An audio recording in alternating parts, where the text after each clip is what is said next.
Nikki's story basically is that I'm an MBA with 7 years of work experience, but I'm a sports person at heart.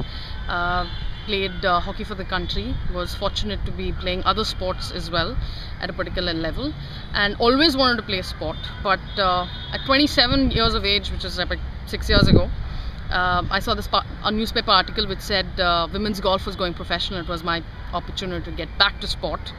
And the nature of work that I was in previously was the finance industry, which had customers and clients playing golf.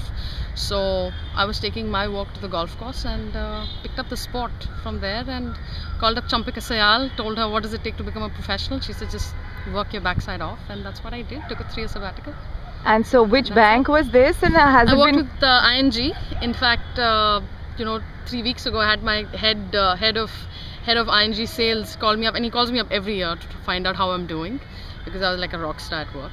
And every time I told him it's going good, he's like, damn. But it was ING who I say life insurance is what was where I left. My last corporate tenure was with them. A very successful 5 years, glorious tenure with ING. But in terms of golf, do you think it's sort of paying enough, given that you must have gotten used to finance salaries, and pro golf is still looking for more money for women?